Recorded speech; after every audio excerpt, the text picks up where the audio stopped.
Estamos dando início a mais uma temporada, a temporada 2 do Olhar de Trabalhador, com a visão política, as análises e a experiência do dirigente sindical Sebastião José da Silva, presidente da nova Central Sindical de Trabalhadores do Rio de Janeiro, diretor nacional da mesma central e também presidente do Sindicato dos Rodoviários do Rio de Janeiro. Obrigado, Sebastião, por mais uma temporada aí de 8 programas que nós vamos fazer. Você analisando, na primeira temporada, você analisou toda a situação da transição, da eleição do Lula, da posse, etc. Agora, vamos dar prosseguimento com a prática do próprio governo. Você esteve em Brasília, eu vou mostrar uma foto aí. Você esteve em Brasília aí no ato em que o Lula reuniu as centrais sindicais, os sindicatos, e falou para os trabalhadores, junto com o ministro do Trabalho, que também esteve presente. Veja aí que você tirou essa foto, alguém tirou essa foto lá no fundo, está todo mundo sentado lá, e não é fácil em solenidades assim falar com o presidente Lula, a gente sabe, né? Primeiro, eu vou deixar você assim aparecendo pouco mais sua foto aí para você dizer o seguinte: qual o sentimento que você teve em participar desse evento? Como você sentiu o evento? Depois nós vamos detalhar. Mas só para iniciar aqui a nosso programa de hoje, uma das coisas que mais me impactaram, né, foi ver como estava o Palácio Planalto, né? Eu estive no terceiro andar, onde fica a sala do presidente da República, e estive bem próximo ali, tirei uma foto no quadro do Di Cavalcanti, que está lá com perfurações de faca, o relógio que Dom Pedro, a doação de Dom Pedro, estava lá quebrado, uma mesa. Quer dizer, nós que já conhecemos há alguns anos, frequentamos ali o Palácio Planalto, é devastador o que a gente percebeu lá. Embaixo, ali na recepção, você conhece, já fez várias coberturas lá, aqueles vidros lindo ali na entrada, no térreo, nenhum vidro ainda tinha sido colocado. Ou seja, é evidente que o pessoal, os trabalhadores lá da limpeza e da manutenção fizeram um esforço muito grande para esse evento acontecer.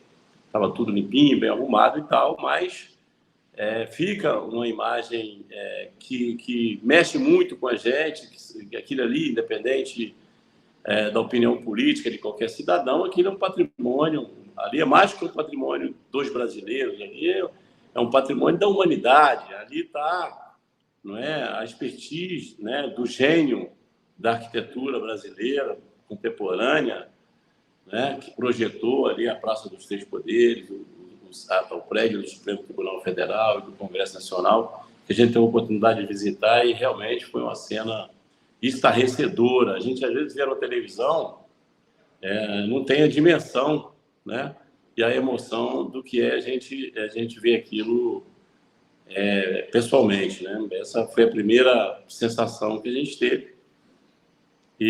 Mas, com relação ao evento, à reunião, eu acho que foi muito positivo. Eu queria registrar isso primeiro. Isso, é muito importante, isso realmente é impactante, e estar lá, eu estive lá na posse do Lula, um pouquinho antes desse evento, uma semana antes desse evento, e foi ver aqueles quadros. Eu tinha tirado foto ali dos ex-presidentes, Getúlio Vargas, o próprio Lula, Fernando Henrique, etc., está tudo destruído depois, né? Quer dizer, uma coisa chocante mesmo. Agora, o evento do ponto de vista político, a participação, o que você destaca na participação, antes da gente entrar no conteúdo, quer dizer, quem estava presente, a importância daquela presença toda lá no Palácio, com o Lula, com o ministro do Trabalho, com outros ministros e com as centrais sindicais. O que você destacaria? Bom, o primeiro destaque que eu queria dizer é que, infelizmente, né, esses eventos aconteceram, mas o que nós podemos perceber nessa reunião é que o governo continua funcionando a todo vapor, com todas os seus compromissos de campanha na agenda, ou seja, na ação política e administrativa do governo, isso não teve nenhum impacto. O impacto se deu ali no vandalismo, na tentativa de golpe, fracassada, mas nós percebemos a maturidade dessa equipe que está no Palácio. Nos parece que esse é o mesmo sentimento que tem o Supremo Tribunal Federal, vai retomar também no dia 1º as suas atividades normalmente. Então, assim, eu acho que essa tentativa de golpe, essa destruição do patrimônio, ela fica no campo político e fica no campo material. Não houve impacto na agenda do governo. Felizmente, não houve impacto. Tanto é que esse evento foi um evento grandioso, em que ficou muito claro para todos nós de que o terceiro mandato do Lula, certamente, para o mundo do trabalho, para as pessoas mais necessitadas, ele está muito mais maduro, acho que muito mais seguro de como fazer as coisas, e nós estamos muito otimistas. A reunião ela foi nessa direção. Os temas colocados lá foram os mesmos temas que o PT e que a Frente Ampla assumiu os compromissos com a sociedade brasileira na sua campanha. E um dos pontos mais importantes, eu destaco aqui para você 3 pontos que eu acho que é muito importante para todos nós, para a organização sindical como um todo, para as centrais sindicais, para os trabalhadores, para os sindicatos, mas para a sociedade de um modo geral. Eu acho que essa questão do combate à fome e à extrema pobreza no Brasil não é uma agenda do governo, é uma agenda da sociedade brasileira, né? Nós não podemos ser vergonha para o mundo, nós já tínhamos saído do mapa da fome. Então, isso ficou muito claro na exposição do governo,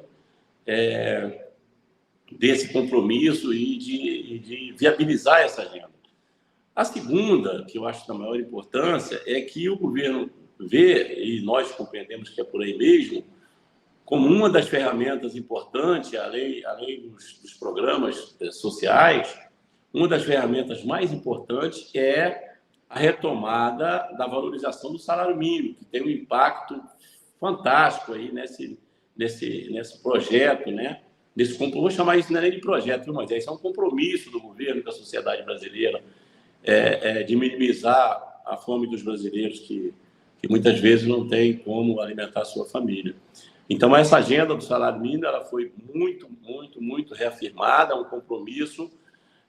Efetivamente, se criou ali um grupo de trabalho para tratar desse assunto, que eu acho da maior importância. Isso, para mim, é o tema mais importante e mais abrangente.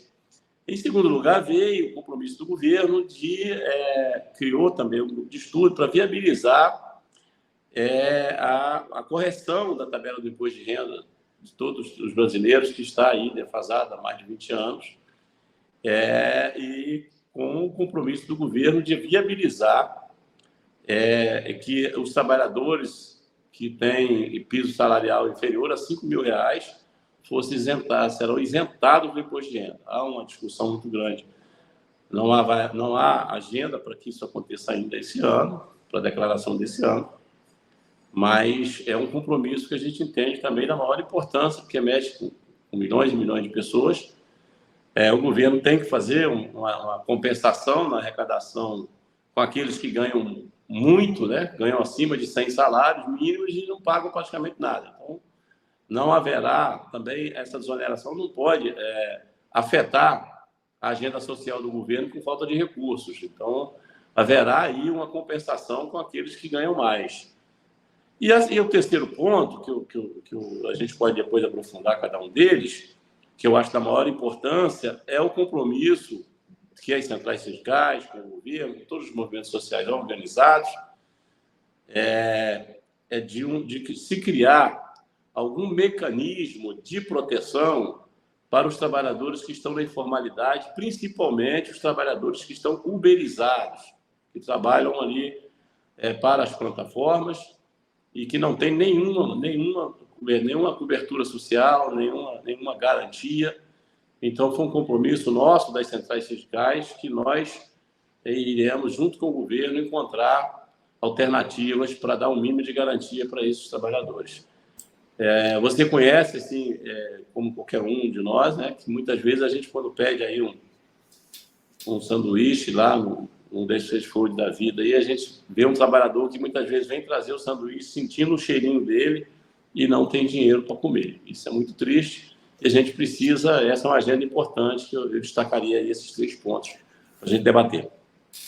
Agora, Sebastião, todas as centrais oficiais que existem no Brasil, sejam aquelas que recebiam aquela contribuição enquanto havia, e as outras que também não tinham atingido aquele percentual de representatividade existente lá na época, dos próprios governos populares, mas que continuava existindo na prática, todas elas tiveram presente a representatividade formal assim dos sindicatos. Tem alguma coisa que faltou? Todo mundo estava presente, todo mundo estava na frente da campanha no segundo turno e também estiveram presentes na solenidade? A representação quase dos trabalhadores foi unânime. 100% ali da representação dos trabalhadores a nível nacional estavam ali naquela mesa, nas 11 centrais, as 6 que estão regularizadas e que atingiram a meta prevista na lei que regulamentou as centrais sindicais, e as demais que não atingiram a meta, mas tem uma parcela de representatividade importante. Todas foram convocadas e todas compareceram, e essa foi uma agenda comum a todas as representações dos trabalhadores, e também, num segundo momento, aqueles empregadores, a representação sindical dos trabalhadores, dos empregadores, né, que realmente têm compromisso com o social, serão convocadas no segundo momento aí, para esse debate, que é um debate que diz respeito a programas sociais, que vai muito além da representação que nós temos diretamente com os trabalhadores que mantêm vínculo empregatício, seja na área privada ou no serviço público brasileiro. Agora, concretamente, o evento também, o ministro e o próprio Lula e tal, foi tirado, então, o que você falou, um tipo de um comitê, uma comissão para chegar a uma... Esse comitê é de tripartite, trabalhador, empresários e governo. Explica um pouco isso e os objetivos. Pelo que eu cheguei a ver, um dos objetivos é chegar quer dizer, concluir uma discussão, chegar a um acordo sobre como vai ser a valorização do salário mínimo. Essas outras 2 pautas que você destacou, a questão da tabela do imposto de renda e também a questão do combate à fome, também fazem parte de temas desse grupo de trabalho. E quem é que compôs o grupo? O grupo só foi apresentado ou ou já existe uma composição e tal? Não, o governo estabeleceu, a prefeitura assinou os atos de criação dos grupos de trabalho para discutir esses temas especificamente, que serão integrados por trabalhadores, empregadores e governo. E por que o governo optou por esse caminho, né? Porque o presidente Lula ele tem dito que ele vai governar com quem o povo elegeu, independente do viés político de cada governador, de cada prefeito, de cada deputado federal, de cada senador. E essas medidas, todas elas, terão que passar pelo Congresso Nacional. Então, me parece que o caminho que o governo está traçando é de fazer primeiro uma discussão com a sociedade, com os atores interessados nesses pontos específicos e chegar com a pauta ao Congresso Nacional já tendo sido balizada ou bem discutida com a sociedade organizada. Tem que pavimentar, né, politicamente, exatamente, senão não passa lá, né? Senão não passa lá. Tem esse cuidado, né, essa habilidade aí do grupo de trabalho que terá nessas discussões para que essas medidas cheguem ao parlamento, vamos dizer assim, já representando, tendo sido avaliado avalizado pelos segmentos da sociedade organizada. Agora,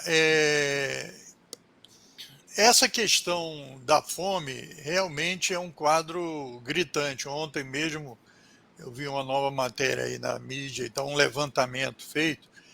58% da população brasileira tem alguma insegurança alimentar. É uma coisa.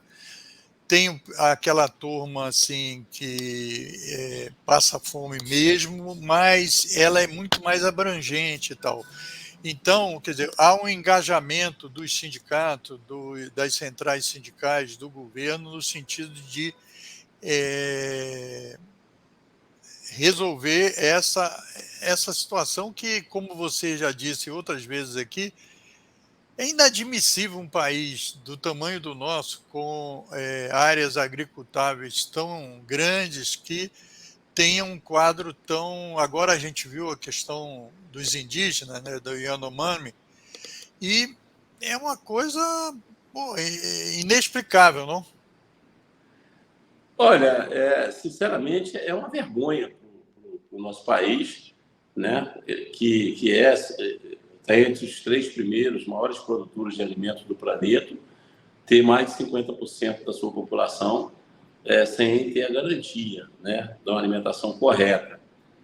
E 33 milhões de pessoas estão na miséria absoluta. Isso é uma página que a gente precisa virar o mais rápido possível. E esse é um compromisso de todos nós, como sociedade organizada, uma pauta que, para nós, sindicalistas, ela é prioritária, nesse campo que a gente está atuando junto ao governo, e vamos atuar firmemente junto ao Congresso Nacional. Nesse evento, além dos ministros da Casa Civil, Rui Costa, do ministro Marinho, nós tivemos a presença de deputados, parlamentares no evento, de todos os partidos, praticamente. A gente teve a oportunidade de conversar com alguns, e não percebemos, nesse primeiro momento, que haverá, desde que seja algo razoável, muito bem articulado, que haverá resistência do Congresso. Não, nós estamos otimistas de que essa acessibilidade ela existe, e o que faltou foi o interesse do governo de plantão de criar agendas no campo social que evitassem essa tragédia. Então, o governo agora ele não é criar mais uma agenda que venha evitar. Você precisa tirar essas pessoas da fome de imediato. Então, por isso que há esses 2 movimentos aí paralelos, para que a gente possa minimizar quem está passando fome no momento e possamos implementar políticas públicas que nós, de uma vez por todas, tenhamos um arcabouço jurídico que não deixe que isso venha a acontecer mais no nosso país. Eu não poderia deixar, já que você levantou essa bola, eu não posso deixar de fazer uma pergunta a você. Diante desse episódio lamentável de 8 de janeiro, que obviamente deixou esses setores, foram pegos de calça na mão, né? Quer dizer, só apareceram até agora, com mais destaque, o pessoal que executou lá aquela baderna toda, mas é óbvio que isso tem um reflexo dentro do parlamento, seja no governo passado, seja dentro das forças militares, seja polícia militar, seja governo federal. Nós estamos... Opa! Entrou a ligação aqui. Entrou uma ligação aí, o Sebastião, mas ele ouviu aí o que eu estava dizendo. Já Então, ouvi. é o seguinte, como é que você acha que... Você falou assim, não está parecendo que haja resistência. Você acha que tudo isso que ocorreu aí, que foi frustrado pela ação mais rápida do governo no próprio dia, etc. e tal, e umas 40 bombas de gás lacrimogêneo, tirou o povo lá da esplanada, mas teve aquele quebra-quebra geral, aquele vandalismo impressionante e tal. Você acha que isso vai facilitar, do ponto de vista da repercussão dentro do parlamento, para que esse setor... Porque você lembra que, quando acabou a eleição do primeiro turno, o que a mídia levantou é que o parlamento estava todo conservador e tal, etc. Depois se ganhou a eleição com Lula. Você acha que a repercussão do que ocorreu dia 8 de janeiro pode, dentro do parlamento, facilitar as primeiras medidas tomadas aí pelo novo governo? Olha, eu dividiria em dois momentos aí a tua colocação. A primeira é que isso só foi possível acontecer, a tragédia, eu chamo isso de tragédia, da invasão dos três poderes, né, por militantes bolsonaristas radicais. Isso só foi possível porque o último governo misturou, comprometeu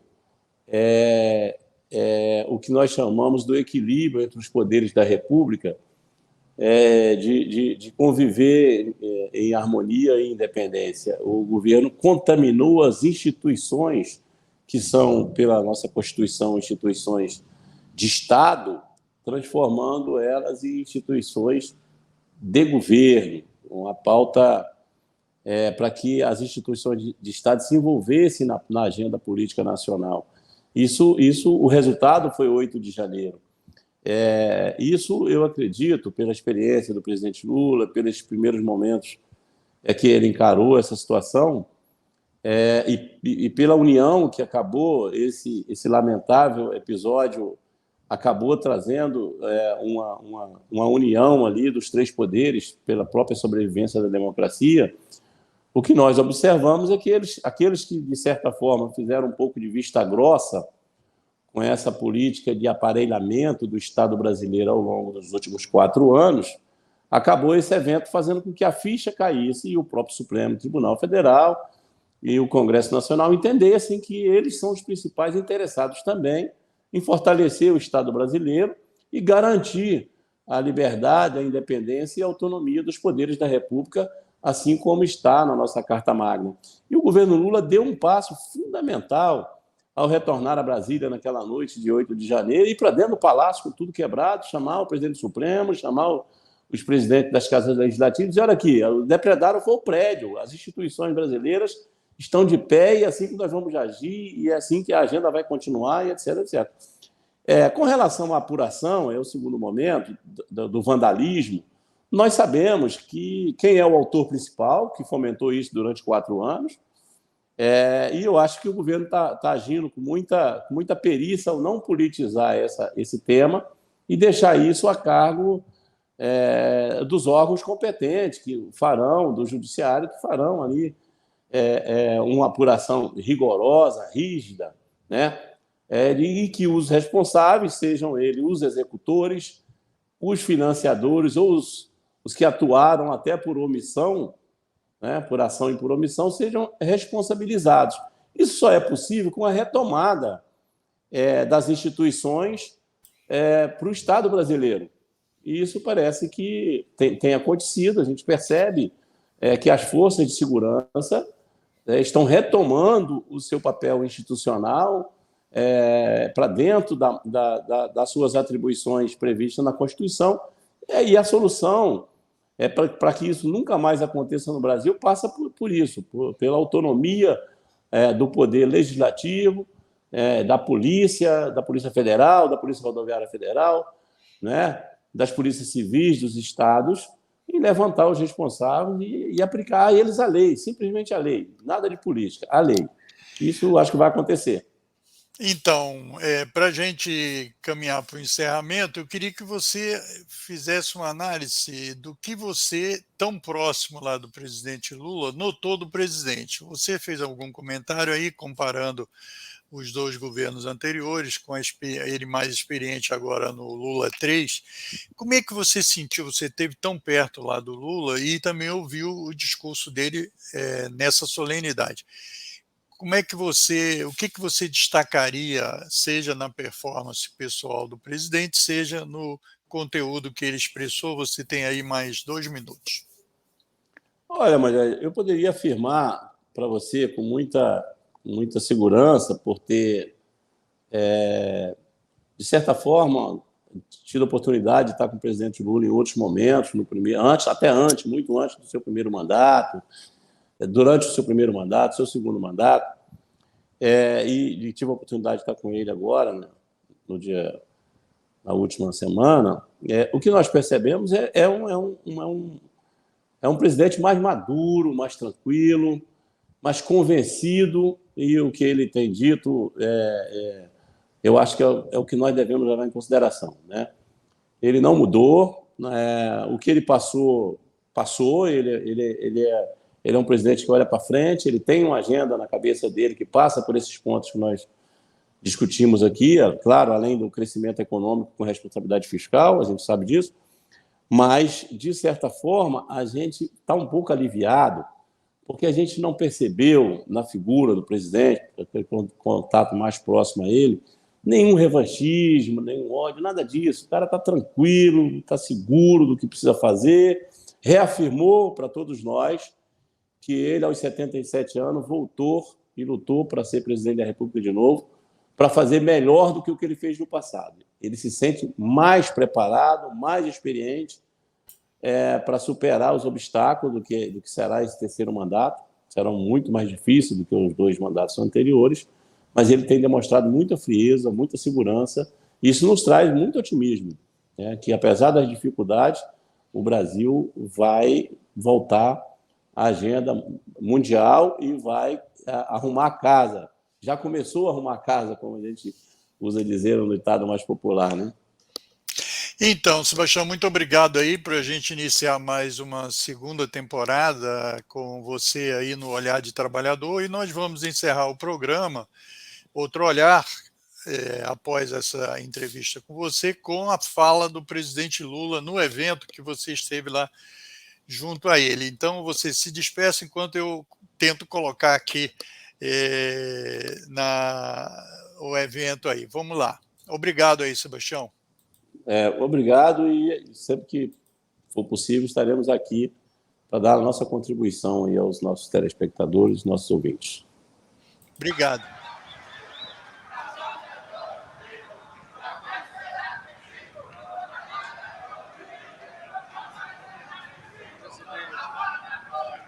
Sebastião, você fica à vontade, porque eu vou tirar minha imagem, tirar a sua, você fica à vontade se quiser se despedir aí. Vamos ouvir o... Companheiros e companheiras. Ok, à vontade. Deixa eu terminar de falar, peraí. Tudo bem? Deixa eu terminar de falar. O povo não deixa o Lula falar, né, Sebastião? Ô, gente. Ele ficou 3 horas com a gente. Ele estava com um humor muito bom. Eu queria contar uma história para vocês.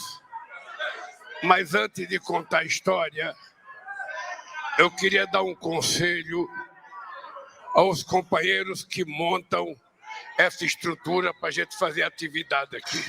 Até essas observações eu já percebi nas outras que eu participei. Eu já percebi nas outras que eu participei. Essa daí que foi fica mais puxão gente de orelha e menos gente para cá. Então é preciso saber se a gente não tem que fazer o púlpito virado para lá, para a gente falar para onde tem mais gente. Porque todo mundo que fala aqui, fala virado para cá, onde tem menos gente. A segunda coisa que eu queria pedir era que fosse colocada uma caixa de som para retorno aqui, para que as pessoas que estão aqui escutem o que as pessoas estão falando, porque normalmente a gente não escuta o que as pessoas estão falando. Vamos ficar com o Lula aí. Eu estou apenas pedindo para a gente tentar ver se a gente muda, porque eu já participei de vários eventos aqui e essa formação aqui não é a melhor. Tá? Bem, dado o aviso dado o aviso, eu queria contar uma história para vocês. Em 1980, aquela famosa greve de 41 dias, nós fomos presos num conjunto de dirigentes sindicais lá de São Bernardo do Campo. Mas foram presos também vários dirigentes sindicais de outras cidades, de Santo André. E nós resolvemos fazer uma greve de fome. Eu sempre fui contra a greve de fome, porque eu era contra judiar do próprio corpo, sabe, para convencer os empresários de ceder alguma coisa. E nós ficamos em greve de fome 6 dias. 6 dias nós ficamos em greve de fome. E aí eu já estava cansado de estar com fome. O Dom Cláudio Umes foi nos visitar e Dom Cláudio Umes pediu para que a gente acabasse com a greve de fome. Eu pedi para ele propor na Assembleia, se a Assembleia votasse, a gente parava a greve de fome. E o Dom Cláudio Umes propôs na Assembleia, na Vila Euclides, o povo queria que a gente parasse ou continuasse. Graças a Deus, o povo pediu para parar. E eu, então, parei a greve de fome. Mas o que eu vou contar para vocês é outra coisa. Quando acabou a greve de fome, eu estava sonhando em comer um frango assado daquele que a gente vê assando na porta de uma padaria. Aquilo que chama-se geladeira de cachorro. Então, Esse Lula é um artista mesmo. Para comer um frango daquele. Mas isso aconteceu. E chamei o Tuma. O Tuma era o delegado na época. Eu falei para o Tuma, olha, nós queremos encomendar frango. Vai buscar frango para nós. Ou seja, aí o Tuma traz o médico. E o médico falou, olha, vocês não podem comer. Vocês vão tomar meio copo de suco de mamão, de vitamina de mamão. Amanhã vocês vão tomar um copo, depois vocês vão voltar a comer normal. Eu estou dizendo isso para lembrar vocês que eu estou sentindo que vocês estão com sede de democracia. Vocês estão com sede de participação. Porque vocês sabem que a gente não pode fazer tudo de única vez ou fazer tudo de uma única hora só. Vocês sabem que o nosso lema é união e reconstrução desse país. Porque nós pegamos esse país semi-destruídos. Semi-destruídos. A comissão de transição encontrou todas as áreas do governo muito fragilizada. Ou seja, para dar um exemplo, o funcionário público federal ficou 7 anos sem receber um aumento de salário. Só espero que não queira fazer greve agora para receber todo o atrasado, porque não é possível. A Polícia Federal, o último aumento que ela tinha recebido foi da Dilma Rousseff, 5%. Bom, a classe trabalhadora, a massa salarial caiu muito. Eu lembro que, quando eu estava na presidência, 95% dos acordos salariais feitos pelas categorias organizadas era com aumento real acima da inflação. Esse ano, me parece que nem 17% fez acordo ganhando alguma coisa acima da inflação. Então, caiu a massa salarial. Caiu a massa salarial do setor público e do setor privado. E mais ainda, inventaram a carteira profissional verde e amarela, que não serviu para nada. Criaram o trabalho intermitente, que não serviu para nada. E desmontaram todo o conjunto de direitos que a classe trabalhadora tinha conseguido construir desde 1943. Aqui, nesses dirigentes sindicais, ninguém quer voltar a construir a estrutura sindical tal como era. A pessoa sabe que tem que ter mudança. A pessoa sabe que o mundo do trabalho mudou, que é preciso a gente se modernizar, é preciso a gente se reinventar a nível de estrutura e é necessário a gente se reinventar na construção de uma nova relação entre capital e trabalho. É por isso que nós vamos criar uma comissão de negociação, sabe, primeiro com os sindicatos, com o governo, com os empresários, para a gente acabar com essa história de que o trabalhador trabalhar em aplicativo, ele é é um microempreendedor. Ele não é um microempreendedor. Ele percebe que ele não é microempreendedor quando ele se machuca, quando ele fica doente, quando quebra a moto, quando quebra o carro. Ele começa a perceber que ele não tem nenhum sistema de seguridade social que garanta a ele no momento, eu diria, de sofrimento, no momento de infortúnio. Então, o que é que nós queremos construir? Da mesma forma que nós construímos no outro mandato nosso. Nós queremos construir, junto com o movimento sindical, uma nova estrutura sindical. Nós queremos construir com vocês o estabelecimento dos novos direitos que nós queremos constituir numa economia totalmente diferente da economia dos anos 80. Eu estou falando dos anos 80 porque aqui eu estou vendo um monte de gente que foi dirigente sindical nos anos 80. E o que é que eu quero dizer com isso? É que o mundo do trabalho mudou muito. Mudou. O companheiro do Sindicato de São Paulo sabe, aquele sindicato tinha 400 mil metalúrgicos, hoje eu não sei se tem 200.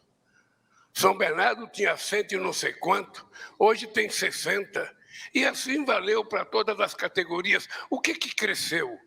O que cresceu foi o chamado trabalho avulso, o trabalho por conta própria, bico. No meu tempo era chamado biscate. O que o cara está fazendo? Está fazendo um biscate. O que o cara está fazendo? Está fazendo um bico. Ora, nós não queremos que o trabalhador seja um eterno fazedor de bico.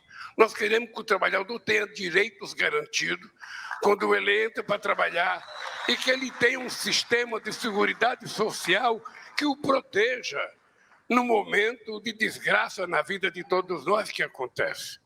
Então, o que nós queremos? Ao invés da gente fazer por medida provisória apenas, ao invés de fazer, sabe, por uma vontade do presidente da República, nós vamos ter que construir. Porque se a gente construir junto, fica mais difícil desmanchar. Vocês perceberam que eles desmancharam quase todas as coisas que nós fizemos durante os nossos 13 anos de mandato. E é preciso que vocês, trabalhadores, compreendam uma coisa. Nós precisamos voltar para dentro da fábrica, para o local de trabalho, para dentro dos bancos, para que o povo trabalhador sinta nos dirigentes sindicais os seus verdadeiros representantes. Eu queria contar para vocês uma história minha pessoal. Eu já contei muito bem, mas eu vou contar outra vez. Quando eu entrei no sindicato, habitualmente, o sindicato fazia um boletim convocando para uma assembleia. Se os trabalhadores não iam, não tinha importância nenhuma. O cara falava, não, nós convidamos, mas o trabalhador não veio.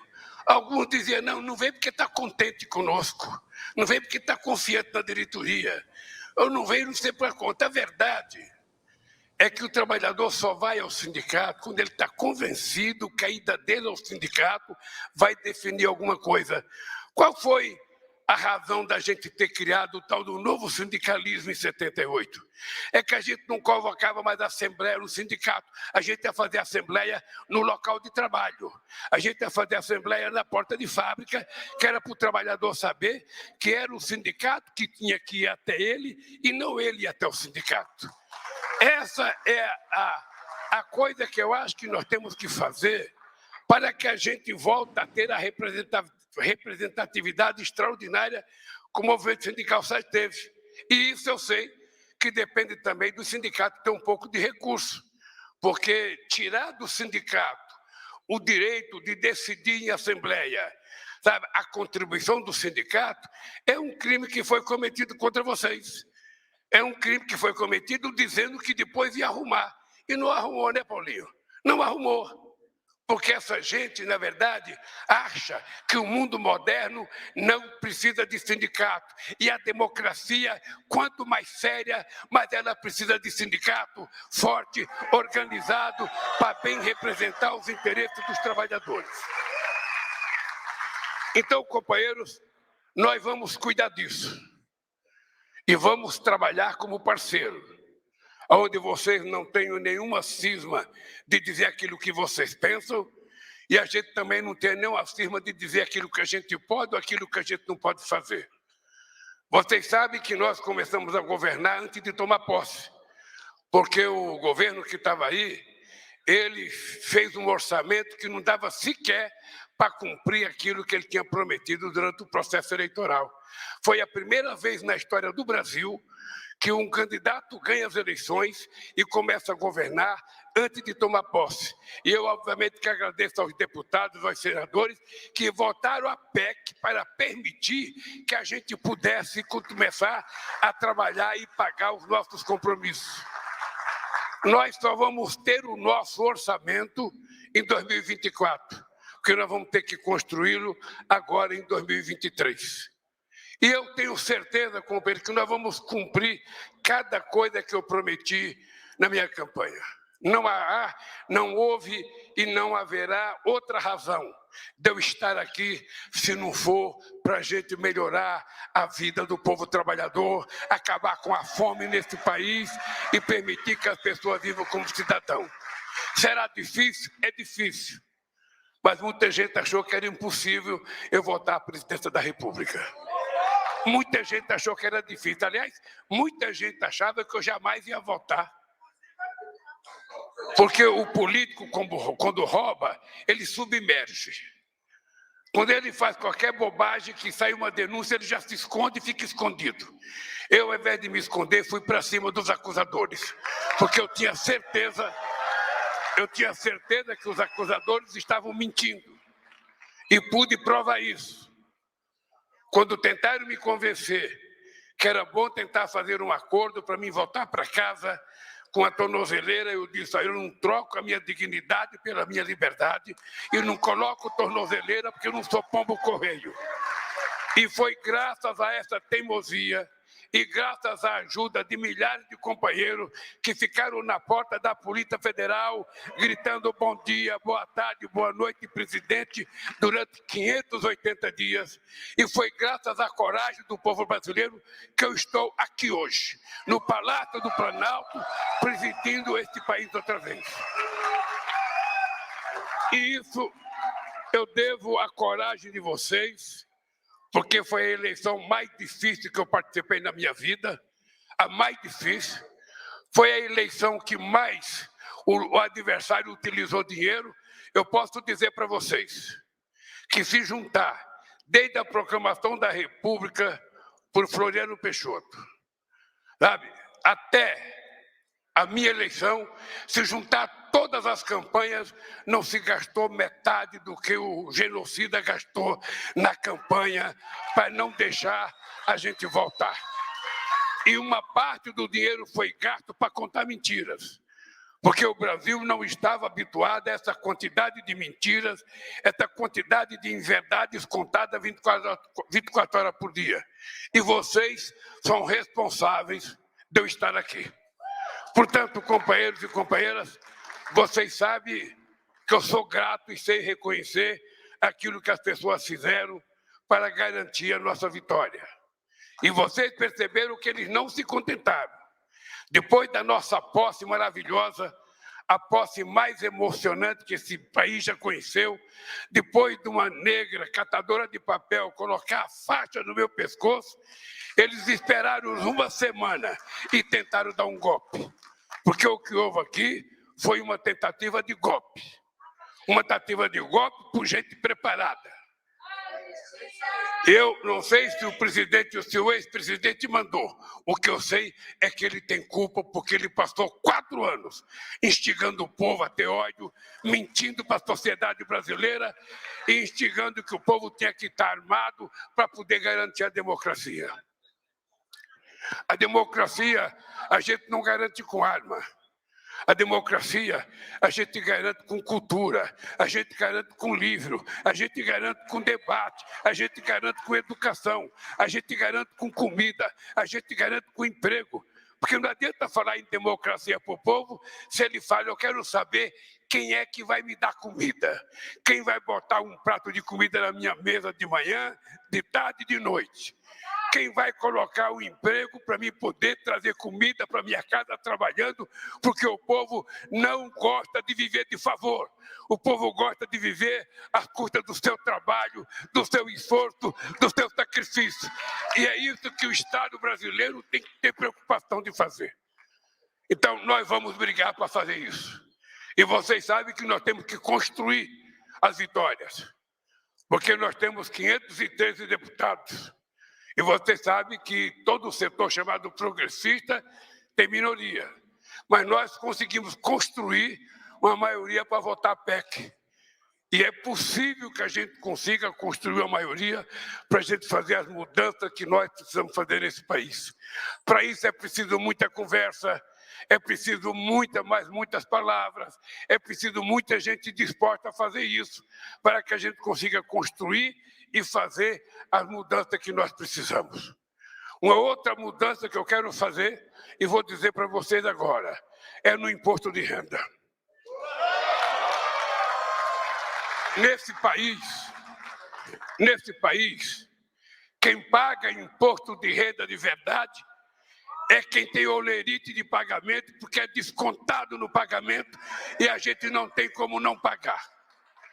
Mas a verdade é que o pobre hoje, que ganha R$3.000, proporcionalmente, ele paga mais do que alguém que ganha R$100.000.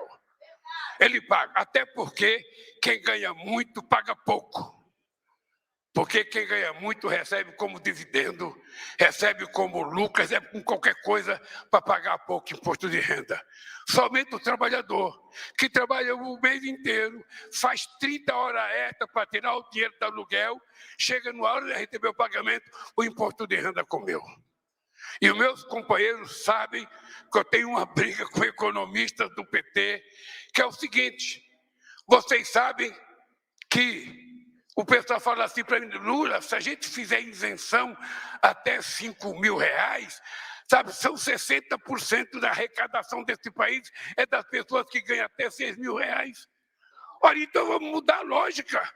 Vamos diminuir para o pobre e aumentar para o rico. Vamos diminuir. É necessário uma briga.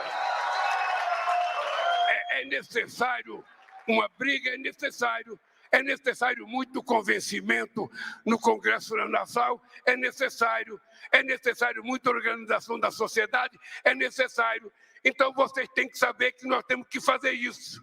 Vocês têm que saber que a gente não ganha isso se não houver mobilização do povo brasileiro para a gente mudar uma vez na vida a política tributária, para colocar o pobre no orçamento da União e colocar o rico no imposto de renda, para ver se a gente arrecada o suficiente para fazer política social nesse país.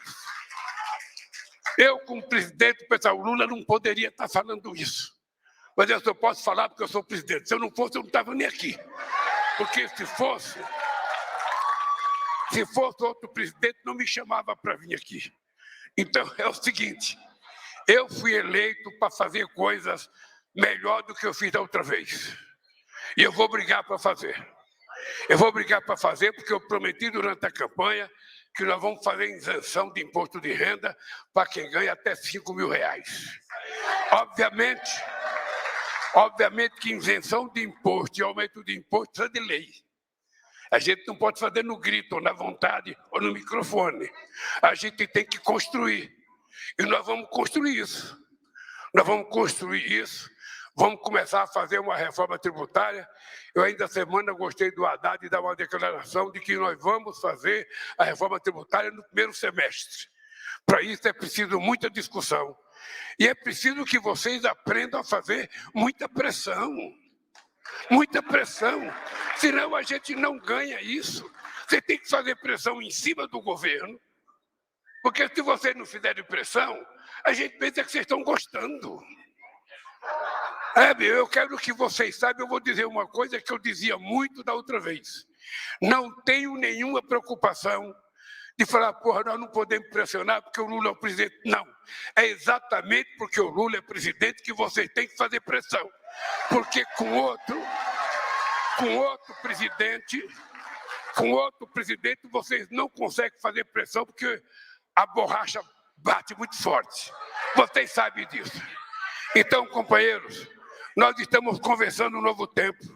Essa comissão que nós montamos é para que vocês possam discutir bravamente aquilo que é necessário, não aquilo que a gente quer do aumento do salário mínimo, porque nós já provamos que é possível a gente aumentar o mínimo acima da inflação, e o mínimo é a melhor forma da gente fazer distribuição de renda nesse país.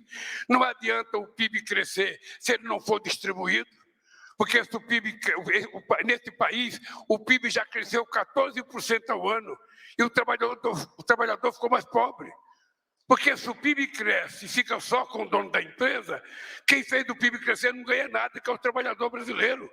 Então, o salário mínimo tem que subir de acordo com o crescimento da economia. A economia subiu, o povo que ganha salário mínimo vai ter um aumento equivalente ao PIB. É isso que a gente tem que fazer para a gente melhorar esse país. Esse país não pode continuar sendo eternamente um país emergente, um país em via de desenvolvimento. Esse país precisa dar uma chance a nós mesmos, uma chance de nos transformar num país desenvolvido. E eu vou garantir para vocês uma coisa, essa é a razão pela qual eu estou aqui. Estou aqui para a gente reconstruir a nossa imagem no exterior. Já agora, domingo eu vou na Argentina, dia 10 eu vou nos Estados Unidos, em março eu vou na China, já vamos receber aqui a Alemanha e a França, e nós vamos fazer com que o Brasil vire protagonista internacional outra vez e respeitado.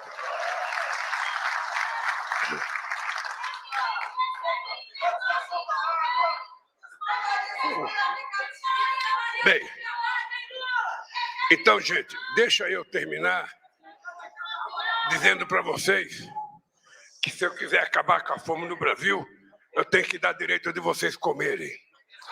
Então, eu quero que vocês compreendam que o que nós estamos fazendo é apenas o começo de uma nova era.